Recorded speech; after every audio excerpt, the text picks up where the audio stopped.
Good morning everyone. हम पढ़ रहे हैं थैलस ऑर्गेनाइजेशन इन एल्गी।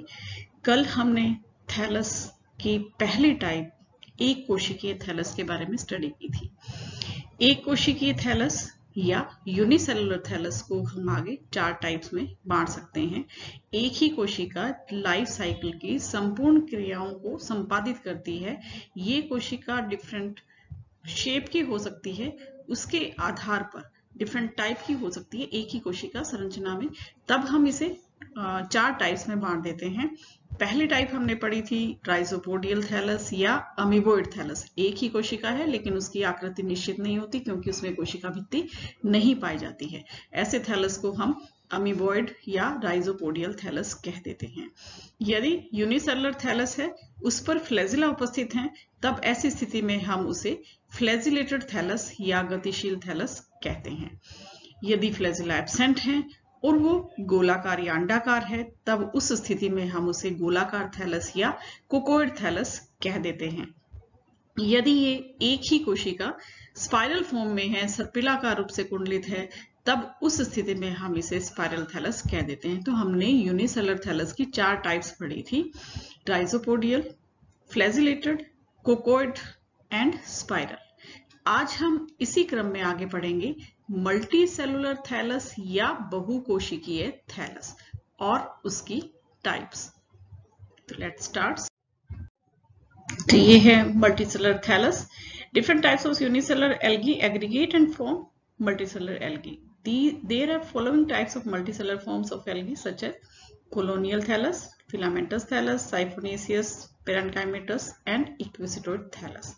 अब इस बहुकोशी के थैलस में हम सबसे पहले लेंगे कोलोनियल थैलस या निवह रूपी थैलस। कोलोनियल थैलस की क्या विशेषता होती है? तो सबसे पहले तो ये लूज असेंबलीज यानी एक संगठन है जहां कोशिकाएं लूजली अरेंज रहती हैं। ये सभी कोशिकाएं एक जैसी होती हैं, एक दूसरे के साथ ये जिलेटिनस एनवलप में इकट्ठे रहती हैं। तब इस लूज असेंबलीज को हम कह देते हैं कॉलोनी। तो कॉलोनी सिंपल वर्ड्स में हम कहें तो ये एक एग्रीगेशन है सिमिलर सेल्स का। एक जैसी कोशिकाएं समूह में एकत्रित हो जाती हैं और कॉलोनी का फॉर्मेशन करती हैं। ये कॉलोनी जिलेटिनस या हम कह सकते हैं कि म्यूसिलेज एनवलप के द्वारा कवर्ड रहती है। The colonial habit is achieved by aggregation of the products of cell division within a mucilaginous mass.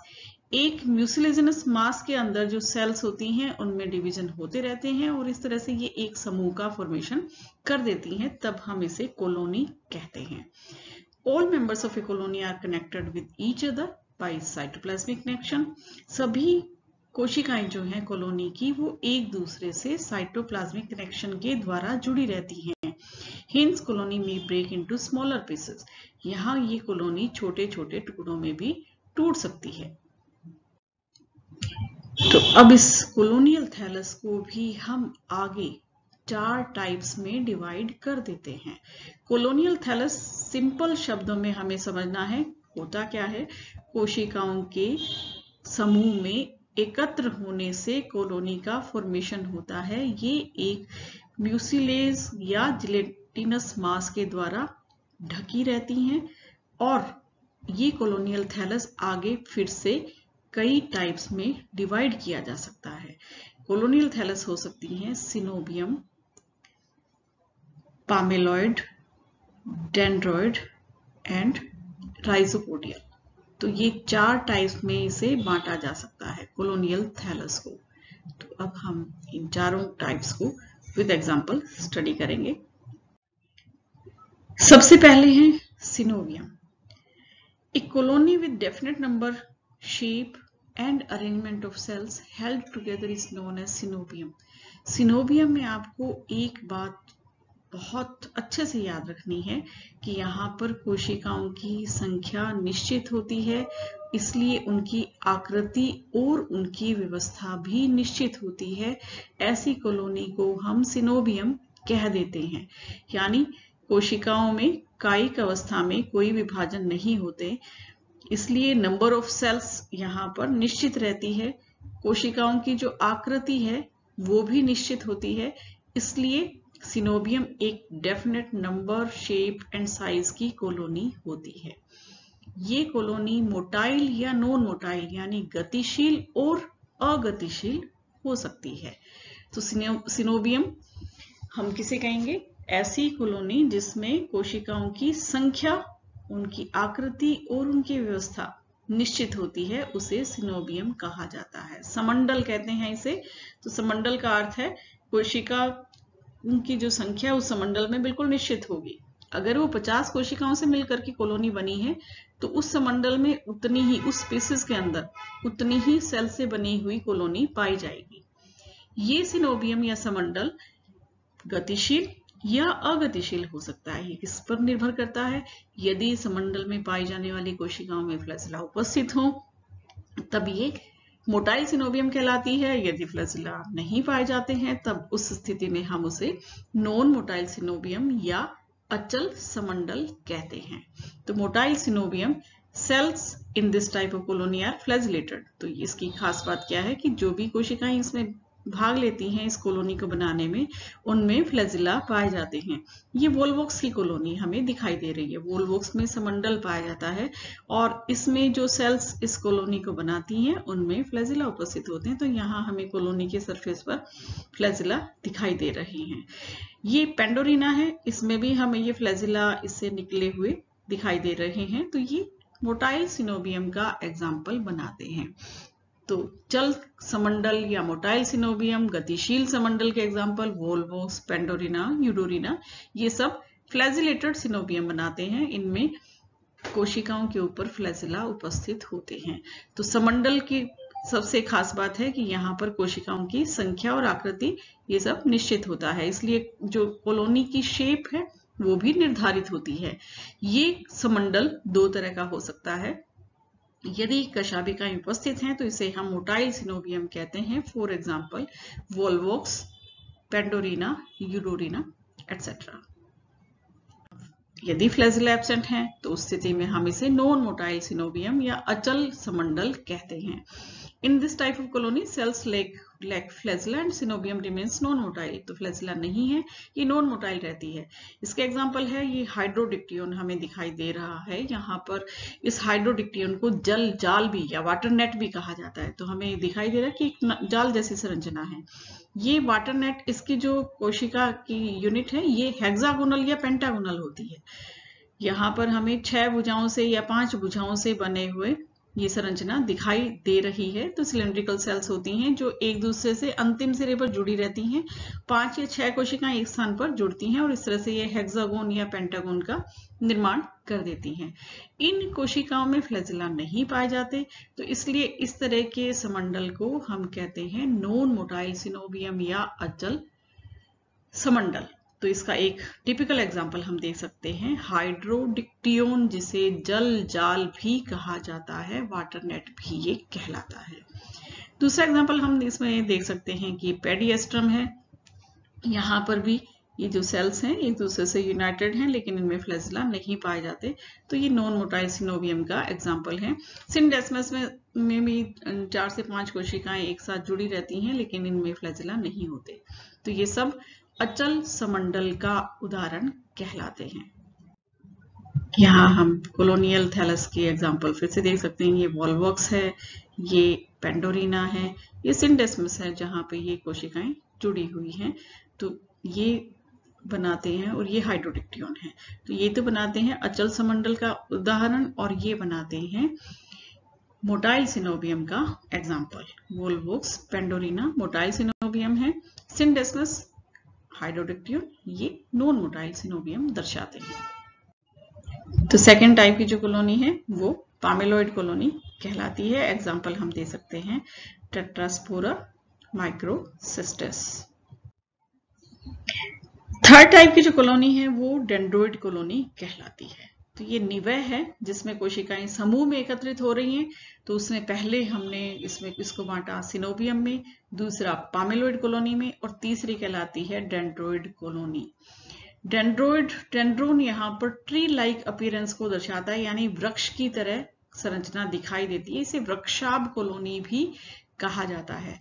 In dendroid the cells are variable in number, shape and size. तो यहाँ भी कोशिकाओं की जो संख्या है, उसकी आकृति है, उसकी आकार है, वो निश्चित नहीं होता। दिस रिजेंबल माइक्रोस्कोपिक ट्रीज, ये छोटे छोटे वृक्ष की तरह हमें दिखाई देती हैं संरचना में। कैसे बनती है वृक्ष जैसी संरचना? क्योंकि यहाँ पे जो सेल्स हैं वो म्यूसिलेजिनस थ्रेड्स के द्वारा आपस में जुड़ी रहती हैं। उनके बेस पर म्यूसिलेजिनस थ्रेड्स पाए जाते हैं जिसके द्वारा ये एक दूसरे से जुड़ी रहती हैं।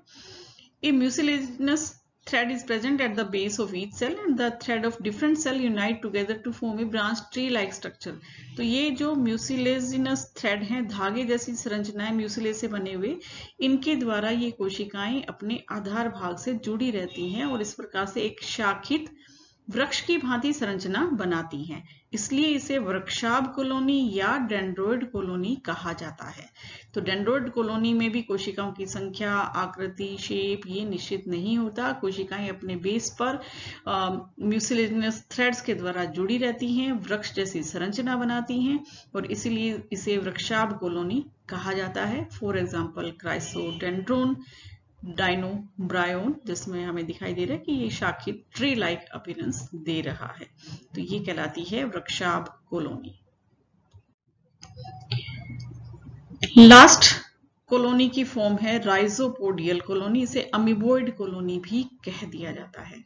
तो राइजोपोडियल कॉलोनी हमने इसमें यूनिसेलुलर थैलस में भी पढ़ा था। एक ही कोशिका है वो राइजोपोडियल थैलस बनाती है या अमीबोइड थैलस बनाती है, यानी इसमें कोशिका के चारों ओर दृढ़ कोशिका भित्ति का अभाव होता है। इनमें शूडोपोडिया पाए जाते हैं। तो जब ये शूडोपोडिया या राइजोपोडिया के द्वारा ऐसी बहुत सारी एक कोशिकीय जो सेल एक कोशिकाएं हैं वो जुड़ जाती हैं तो कॉलोनी बनाती हैं, उसे ही हम राइजोपोडियल कॉलोनी कहते हैं। तो राइजोपोडियल कॉलोनी की खास बात क्या है कि यहाँ पे जो कोशिकाएं होती हैं वो शूडोपोडिया या राइजोपोडिया के द्वारा यूनाइटेड रहती हैं, जुड़ी रहती हैं। इसमें हमें दिखाई दे रहे हैं कि बहुत सारे ये 4 सेल हैं, ये सब जुड़ी हुई हैं राइजोपोडिया के द्वारा। तो ये कॉलोनी बन गई, सिंगल सेल नहीं है। यहाँ पर ये कॉलोनी के रूप में, एग्रीगेट या समूह के रूप में ये व्यवस्था बना रही है। इसे राइजोपोडियल कॉलोनी या अमीबोइड कॉलोनी कहा जाता है। तो ये हमने यहाँ कॉलोनी में डिफरेंट टाइप्स हमने देखी कि ये टेट्रास्पोरा है। जब इसका सेक्शन देखते हैं तो इस तरह से हमें ये सेल्स डिवाइड होती हुई दिखाई देती हैं। तो ये टेट्रास्पोरा ए एंड बी दोनों टेट्रास्पोरा के डायग्राम्स हैं।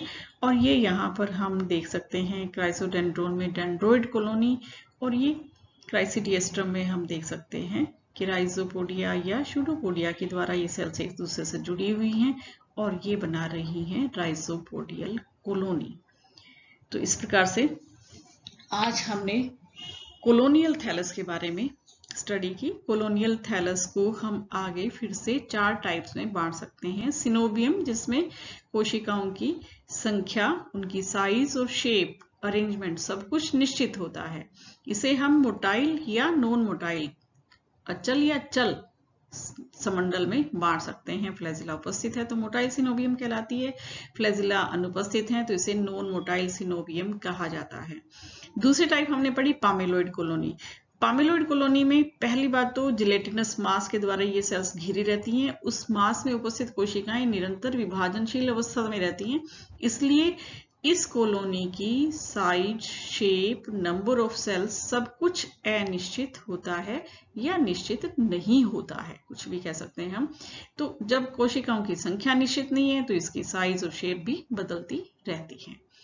तीसरी टाइप हमने पढ़ी डेंड्रोइड कॉलोनी। डेंड्रोइड कॉलोनी में कोशिकाएं अपने आधार भाग पर म्यूसिलेजिनस थ्रेड्स के द्वारा धागे जैसी संरचनाओं से जुड़ी रहती हैं और इस तरह ये एक ट्री लाइक अपीयरेंस देती हैं, वृक्ष की भांति दिखाई देती हैं, इसीलिए इसे वृक्षाभ कॉलोनी कहा जाता है। चौथी कॉलोनी हमने पढ़ी जिसमें कोशिकाएं राइजोपोडिया के द्वारा एक दूसरे से जुड़ी रहती हैं, ऐसी कॉलोनी को हम राइजोपोडियल कॉलोनी कहते हैं। तो ये तो था बहुकोशिकीय थैलस का पहला टाइप। पहली टाइप हमने पढ़ी कॉलोनियल थैलस या निवह रूपी थैलस। तो बहुकोशिकीय थैलस को हम आगे कई टाइप से बांट देते हैं। उससे पहली टाइप कहलाती है कॉलोनियल थैलस, जिसकी स्टडी हमने आज यहाँ पर की है। That's all. Thank you.